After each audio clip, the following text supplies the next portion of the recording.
3.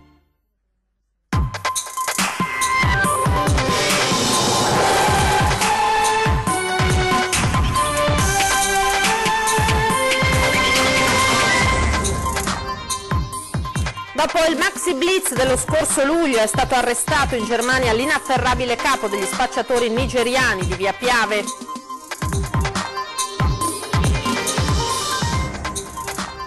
Le grandi navi fuori dalla laguna di Venezia. A parlare di unità di intenti tra governo e compagnia di navigazione il Ministero dei Trasporti in una stringata nota che semina più dubbi che certezze. Quest'anno il Carnevale avrà la luna come tema, pronta la macchina della sicurezza che tra le novità vede un aumento degli agenti di polizia locale. Ha avuto lieto fine la storia di Bruno Carraro. Dopo gli appelli tramite la nostra emittente, i ladri hanno restituito in forma anonima la bicicletta rubata di Fausto Coppi. Se la crisi è in arrivo, gli imprenditori conservino risorse e non facciano investimenti a rischio, meglio prepararsi al peggio, a dirlo il presidente di Confindustria Veneto Zoppas durante la trasmissione 20:10. L'imprenditore cerca personale per il cantiere nautico di Canoghera, ma dopo i colloqui nessuno accetta perché non si vuole lavorare nel fine settimana. Medico di professione, naturalista specializzato in Artico e Antartide, il mestrino Nico Zaramella racconta nei suoi scatti la fragilità della sopravvivenza delle specie. Buonasera dunque, ben ritrovati in diretta con l'informazione di Antenna 3 Venezia e dunque lo avete sentito, è stato arrestato finalmente, viene da dire, in Germania l'inafferrabile capo degli spacciatori nigeriani di via Piave. Vediamo. La sua organizzazione era stata sgominata nella memorabile maxi operazione dello scorso 10 luglio, quando centinaia di poliziotti erano entrati in forze nel quartiere Piave per mettere fine una volta per tutte all'incubo della mafia nigeriana che controllava lo spaccio di eroina in tutta la terraferma. 38 membri della banda erano finiti dietro le sbarre, ma il capo, Kenneth Igodaro, detto Ken, 36 anni, era riuscito a sfuggire alla rete. Già da alcune settimane era scappato in Francia, dove viveva la sua compagna. Ora anche per lui sono scattate le manette. La polizia tedesca lo ha arrestato a Norimberga in esecuzione del mandato d'arresto europeo richiesto dal Tribunale di Venezia. A rintracciarlo la squadra mobile della Questura Lagunare, che non aveva mai smesso di cercarlo, in collaborazione con la Direzione Centrale di Polizia Criminale e con le forze dell'ordine di Francia e Germania.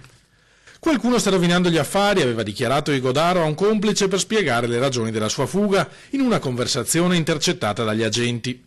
Verrà estradato in Italia nei prossimi giorni per rispondere delle gravissime accuse. Secondo gli investigatori era lui a guidare la cupola di spacciatori responsabili di aver diffuso in Veneto la famigerata eroina gialla, causando la morte per overdose di 11 persone. Oltre a dirigere il traffico, l'uomo, da tutti conosciuto come Ken, si occupava personalmente di formare gli spacciatori, indicando come muoversi e vestirsi per rispettare i codici dell'organizzazione. Dei 41 destinatari di ordini di cattura in seguito alla maxi operazione, solo 2 restano ancora latitanti. La cronaca, 2 incidenti, di cui uno grave, si sono verificati lungo l'autostrada A4 in direzione Trieste all'altezza di Portogruaro. Autovie Venete ha disposto la chiusura del tratto tra San Donà di Piave e Portogruaro nel Veneziano, chiusi gli svincoli in entrata di Cessalto e San Stino di Livenza, sempre nel Veneziano in direzione Trieste. Istituita l'uscita obbligatoria a San Donà. È stato inoltre attivato il bypass della 27 e della 28. Gli incidenti sono accaduti nel tratto in cui erano state precedentemente segnalate delle code. Nel primo caso, il più grave, un'autovettura ha tamponato un mezzo pesante infilandosi sotto l'autoarticolato, ferito il conducente che è stato elitrasportato in ospedale. Poco più tardi, a distanza di pochi metri da dove era accaduto il primo sinistro, 2 auto sono entrate in collisione. In questo secondo incidente è rimasta ferita una persona. Parliamo ora di grandi navi fuori dalla laguna di Venezia. A parlare di unità di intenti tra governo e compagnie di navigazione è il Ministero dei Trasporti, in una nota piuttosto stringata che in realtà semina più dubbi che certezze. La nota del Ministero delle Infrastrutture e dei Trasporti non supera la manciata di righe. Si è tenuto un incontro tecnico con i rappresentanti delle maggiori compagnie crocieristiche sul tema Venezia e grandi navi, informano dal Dicastero. Durante l'incontro si è registrata unità di intenti sulla necessità di spostare le grandi navi fuori dalla laguna. Null'altro viene detto sui particolari di una decisione che, se confermata, sarebbe clamorosa, capovolgendo quanto deciso dal governo precedente durante l'ultima seduta del Comitatone e cancellando con un colpo di spugna i progetti sostenuti da Porto, Comune e Regione.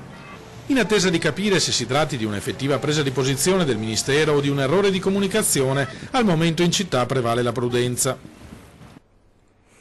Ed è stato individuato il corpo senza vita di uno dei sub-italiani dispersi da sabato scorso all'interno della grotta El Dudu nella provincia di Maria Trinidad Sanchez nella costa settentrionale della Repubblica Dominicana.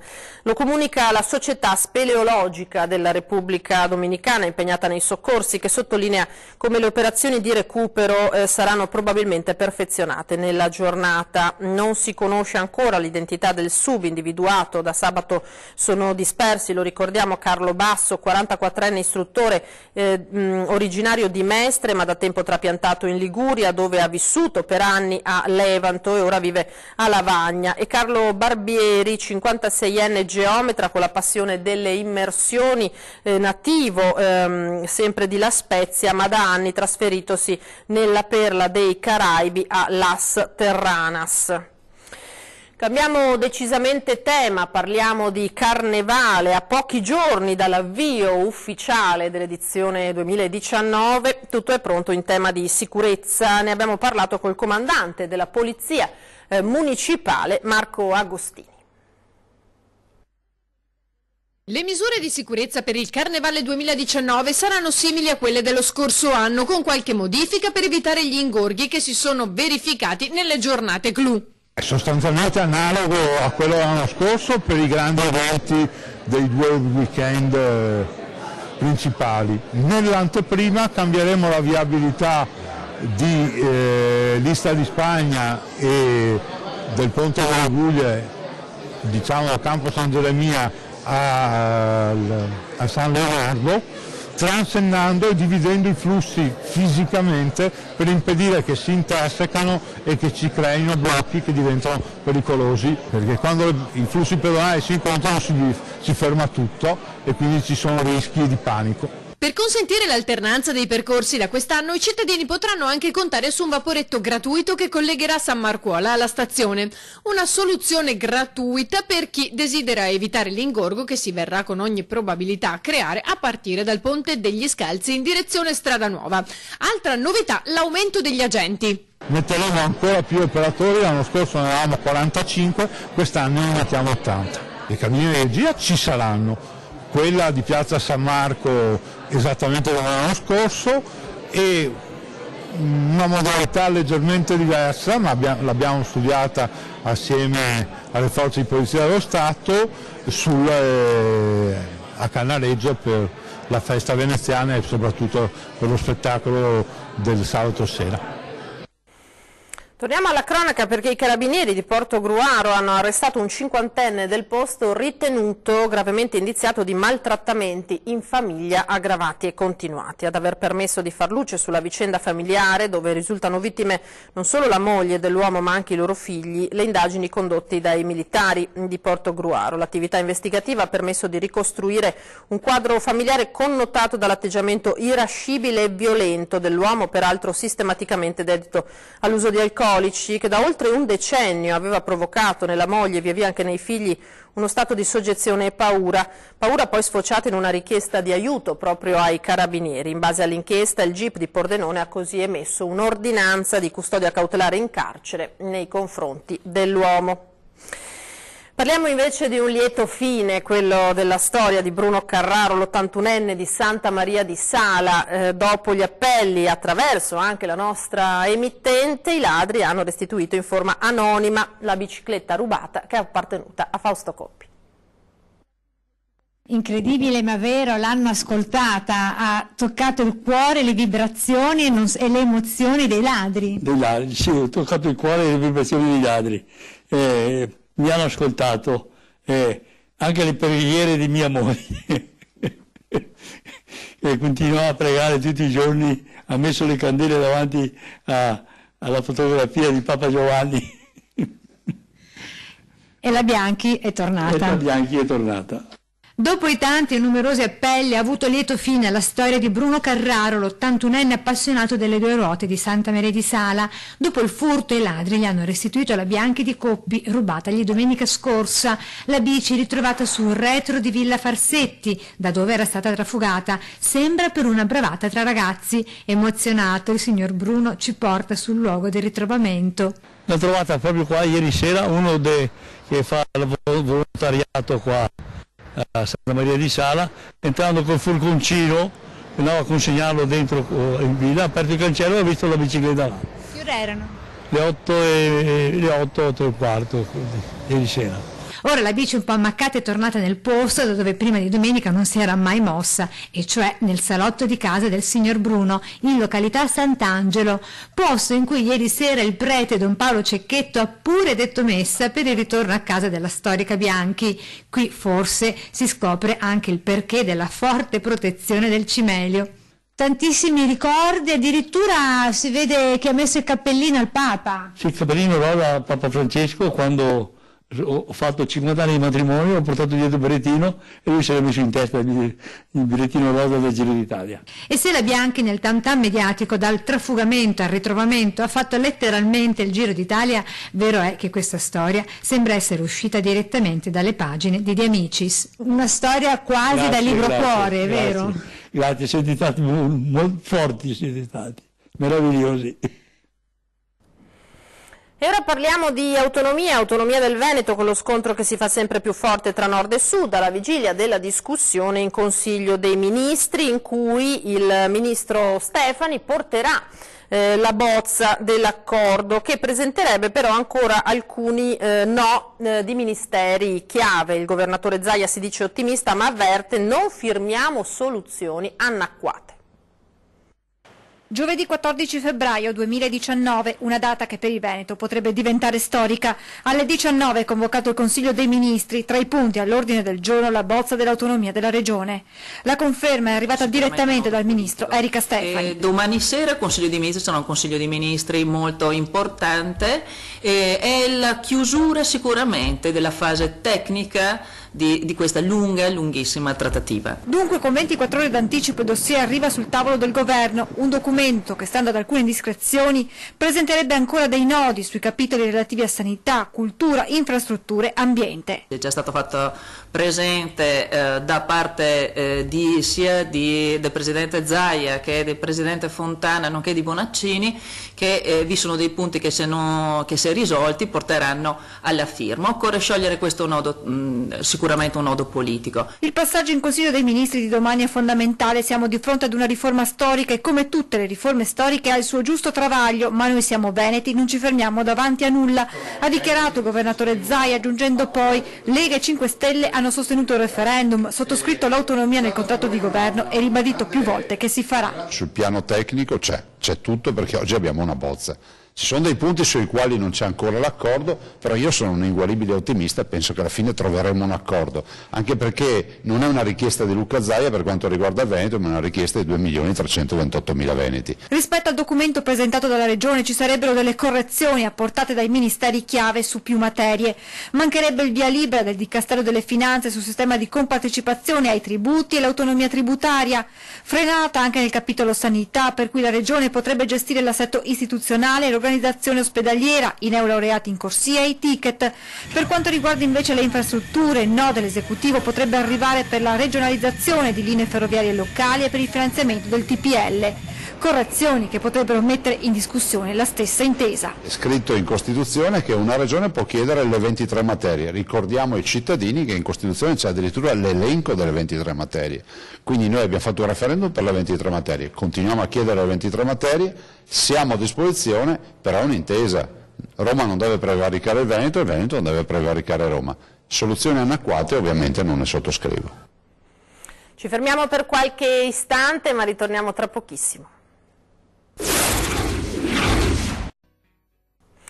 Di nuovo in diretta con l'informazione di Antenna 3 Venezia, parliamo ancora di governo e di manovra economica e imprenditori. Le parole forti del presidente di Confindustria Veneto Zoppas ieri sera a 20:10, se la crisi è in arrivo gli imprenditori conservino risorse e non facciano investimenti a rischio. Speriamo di sbagliarci, ma meglio, ha detto, prepararsi al peggio. Oggi, ripeto, ci stiamo affacciando a un momento in cui ci sarà una molto probabile crisi o molto probabile recessione, siamo già in recessione tecnica ma recessione seria, una contrazione dei mercati e dei consumi, quindi è un momento in cui c'è bisogno del dialogo, perché come abbiamo detto, guardate che siamo in difficoltà, rischia di peggiorare, stiamo peggiorando, mettiamo anche che non avessimo avuto ragione, oggi il problema diventa molto più grave, per cui da una parte io consiglio agli imprenditori di crearsi le proprie riserve nell'affrontare il prossimo periodo, perché non si sa da che parte andremo, per cui affrontate il prossimo futuro sapendo che ci potrà essere una contrazione, quindi quando voi sceglierete i vostri investimenti, quando voi sceglierete l'atteggiamento da prendere verso dove e come investire il vostro denaro, tenete conto di questa possibilità, non rischiate troppo. Dall'altra parte dico, diciamo al governo, è il momento di fare squadra, è il momento di capire come affrontare bene e insieme questo momento. Non pensiamo solo a logiche di brevissimo termine, abbiamo bisogno di prendere il toro per le corna prima che sia troppo tardi, poi se ci stiamo sbagliando e l'economia va bene, avremo creato extra riserve, lo usiamo, ma non facciamo un mutuo adesso, non facciamo un leasing adesso.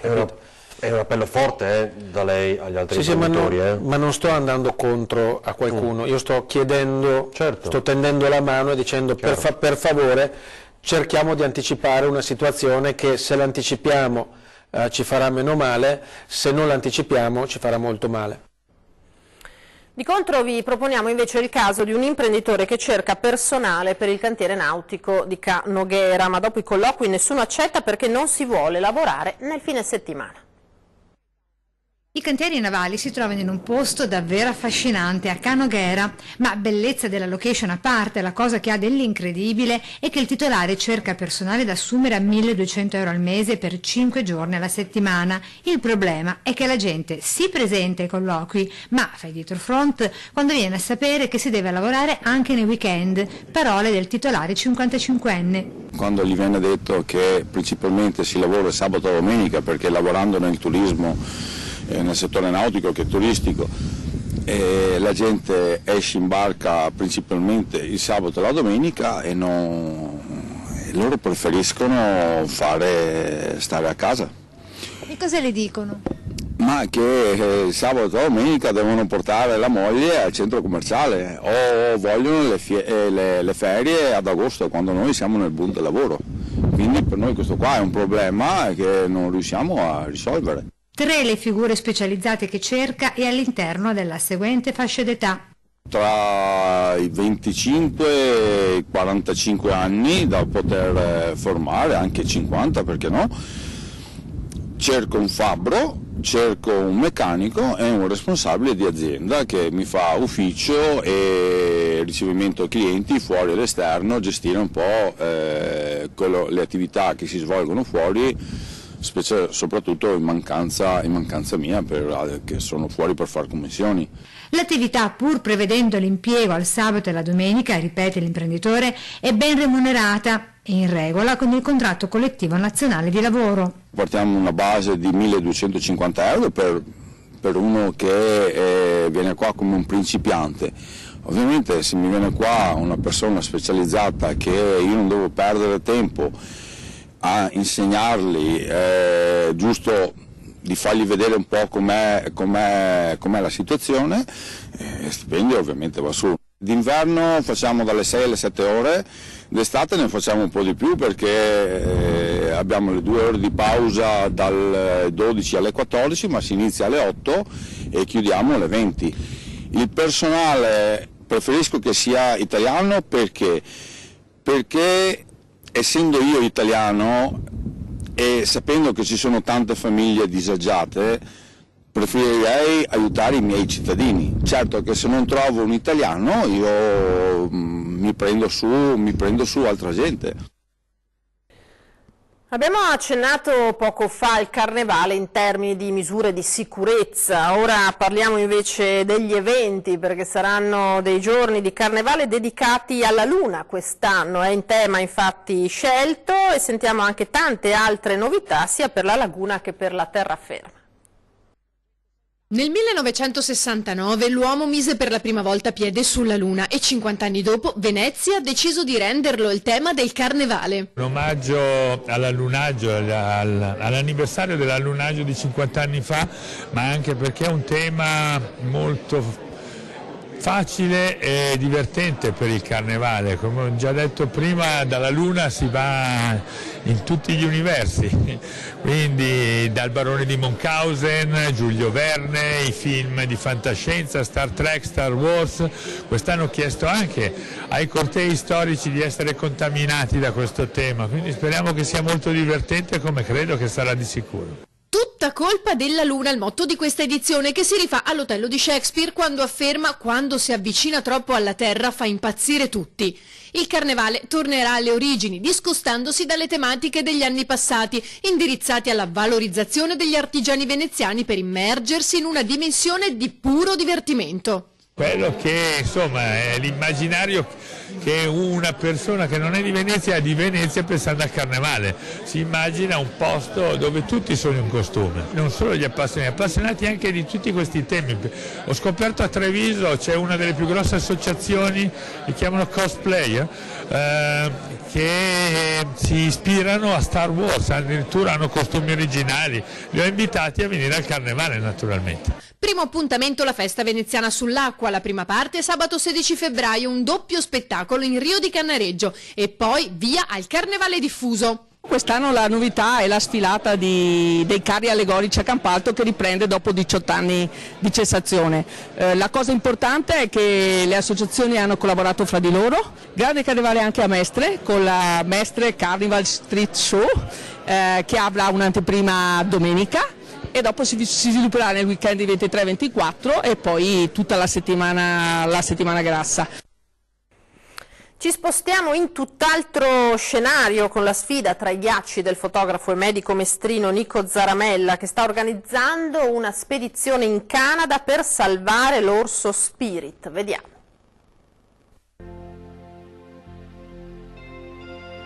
Medico di professione con il pallino del salvataggio degli animali, non quelli domestici, senza nulla togliere all'amore di e per quest'ultimi. La sua passione sono gli animali selvatici, l'orso in particolare. Naturalista specializzato in Artico e Antartide, Nico Zaramella racconta nei suoi scatti la fragilità della sopravvivenza della specie. A breve il professionista partirà da Mestre per guidare la spedizione per il Canada, per raccontare la storia dell'orso Spirit. È uno degli orsi che indubbiamente merita più di tutti l'intervento per la salvaguardia e anche un'attività fotografica divulgativa è lo Spirit Bear. Lo Spirit Bear è un orso nero che per motivi genetici nasce di color beige. Ci sono soltanto circa 120-130 esemplari al mondo e si trovano tutti quanti in British Columbia, quindi in Canada, nella Great Bear Rainforest, quindi nella foresta pluviale del grande orso. Il viaggio del medico naturalista per la leggenda legata a questo animale, definito magico dagli indiani d'America, con lo Spirit Bear, l'orso spirito, come portatore di ricordi e di sogni legati alla nascita in queste terre di 10 piccoli per ogni esemplare, per rammentare a tutti il benessere presente nonostante il ghiaccio e il gelo del luogo. Il Canada per me è una passione, come già giustamente ha detto, cioè qualcosa di più dell'amore. La passione è qualcosa che ti coinvolge completamente. Il mio amore per gli orsi, tutti gli orsi, è qualcosa che risale veramente alla mia prima giovinezza e in Canada ho trovato forse probabilmente la sensibilità delle popolazioni autoctone, quindi gli indiani d'America che vediamo nei film western, ma soprattutto anche la sensibilità politica di Trudeau per la salvaguardia degli orsi. La partenza tra meno di 2 mesi, in barca a vela con un equipaggio di sole 5 persone. Perché la British Columbia, questa parte della costa pacifica, del Pacifico, del Canada, questa straordinaria, meravigliosa, grandissima nazione, è fatta di fiordi, quindi è molto agevole muoversi con una barca a vela all'interno di questi fiordi, fermarsi, sbarcare nei fiordi, nelle isole, esplorarle, sono per lo più inesplorate. Tutti questi viaggi, queste energie investite per questi animali, per natura, a che fine? Per la salvaguardia del pianeta.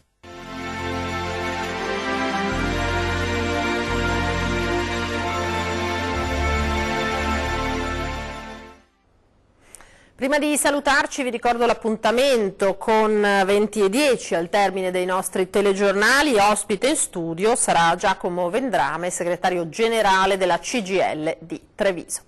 È tutto per questa sera da Venezia, a me non rimane che salutarvi e lasciarvi alle previsioni del tempo. Arrivederci.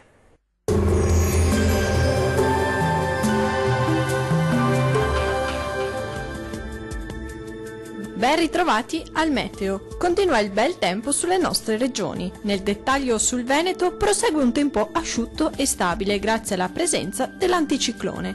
Il cielo si presenterà sereno o al massimo poco nuvoloso su tutti i settori. Qualche foschia mattutina non sarà da escludere sulle pianure.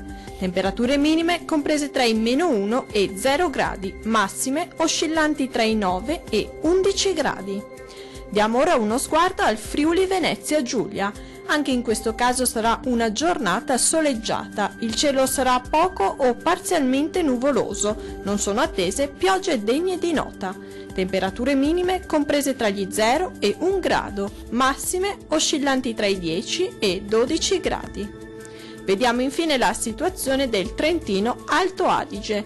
Poche novità, sarà soleggiato anche sulla nostra regione dove il cielo si presenterà sereno o poco nuvoloso ovunque. Temperature minime comprese tra gli 0 e 3 gradi, massime oscillanti tra i 13 e 14 gradi. Dal meteo di Antenna 3 è tutto, arrivederci al prossimo aggiornamento.